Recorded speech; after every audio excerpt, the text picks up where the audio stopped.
കോഴികൾ ഈ ഫുഡെല്ലാം കഴിച്ചിട്ട് കോഴികൾ കാഷ്ടമിടും. ആ കാഷ്ടം ബയോഗ്യാസിൽ പോവും. ബയോഗ്യാസിൽ നിന്ന് സ്ലറിയും വരും, ഗ്യാസും വരും. എല്ലാം ഒരു റീസൈക്ലിംഗ് അല്ലേ. കട്ടിംഗ് ബോർഡ്, പിച്ചാത്തി. ഇത് വലിയൊരു പഴത്തൊലിയാണ്. നമ്മളിങ്ങനെ എടുക്കും, ഒന്നിച്ചങ്ങ് വയ്ക്കും. ഏതാണ്ട് ഈ സൈസിലുള്ള പീസസ് ആക്കി നമ്മൾ മാറ്റും. കേട്ടാ, ഇതൊക്കെ കോഴിക്ക് തിന്നാൻ പറ്റുന്ന സൈസാണ്. നല്ല രീതിയിൽ കഴിച്ചോളും. അവർക്കത് പെരുത്ത ഇഷ്ടമാണ് താനും. കോഴികൾക്ക് കഴിക്കാൻ എളുപ്പത്തിനുള്ള കൊച്ചു കൊച്ചു പീസസ്. അപ്പോൾ ഓർത്തോണേ, പഴത്തിൻ്റെ അകത്ത് നമ്മൾ കഴിച്ചു, തൊലി ഇതാണ്ട് കോഴികൾക്ക്. പഴത്തിൻ്റെ ഞെടുപ്പില്ലേ, ഇത് നമുക്ക് ബയോഗ്യാസിൽ ഇടും. അപ്പോൾ അതും വെളിയിൽ കളയില്ല. നമ്മുടെ ഇവിടുത്തെ വേസ്റ്റ് മാനേജ്മെൻറ്റ് എന്ന് വെച്ചാൽ ഒരു ഒന്നൊന്നര വേസ്റ്റ് മാനേജ്മെൻറ്റാണ്. ഒരു സാധനം പോലും വെളിയിൽ കളയില്ല. അതെല്ലാം നമ്മൾ റീയൂസ് ചെയ്യും. പഴത്തൊലി റെഡി. അടുത്ത നമ്മുടെ ഫുഡ് വേസ്റ്റ്. ഒരു മണി അരി പോലും വെറുതെ കളയരുത്. അതാണ് എൻ്റെ പോളിസി. ഫുഡ് നമ്മുടെ ഇവിടെ വേസ്റ്റേജ് വരുന്നത് വളരെ മിനിമമാണ്.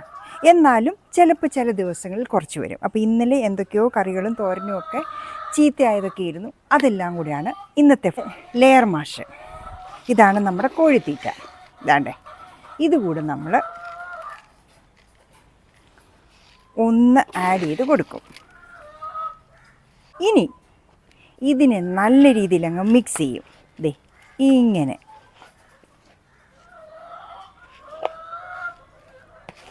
ഇപ്പം നോക്കിയേ, ഈ ലെയർ മാഷ് എല്ലാം നമ്മുടെ വെജിറ്റബിൾസിൻ്റെ കൂടെ അങ്ങ് മിക്സ്ഡായി.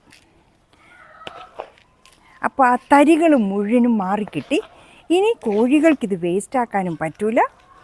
അവരുടെ വയറ്റിലേക്കപ്പം വെജിറ്റബിൾസും പോകും, കോഴിത്തീറ്റയും പോകും. കോഴിത്തീറ്റ കൊടുത്തില്ല എങ്കിൽ നമ്മുടെ മുട്ടക്കോഴികൾ മുട്ടയിടില്ല. അതുകൊണ്ട് മസ്റ്റായിട്ട് കോഴിത്തീറ്റ കൊടുക്കണം. അപ്പം ഞാൻ ഇങ്ങനെ ചെയ്യുന്ന വഴി എനിക്ക് വളരെ ലാഭമാണ്. കാരണം എനിക്ക് കോഴിത്തീറ്റ വാങ്ങുന്നത് വളരെ കുറച്ച് മതി.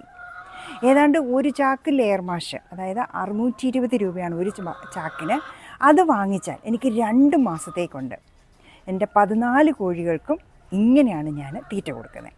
അപ്പോൾ നമുക്ക് എന്ത് പറ്റും, ലെയർ മാഷിൻ്റെ അളവ് കുറച്ച് മതി. അറ്റ് ദ സെയിം ടൈം നമുക്ക് വയറും നിറയും, അവർക്ക് ആവശ്യമുള്ള എല്ലാ പോഷകങ്ങളും ഇതിനകത്ത് ചെല്ലുകയും ചെയ്യും.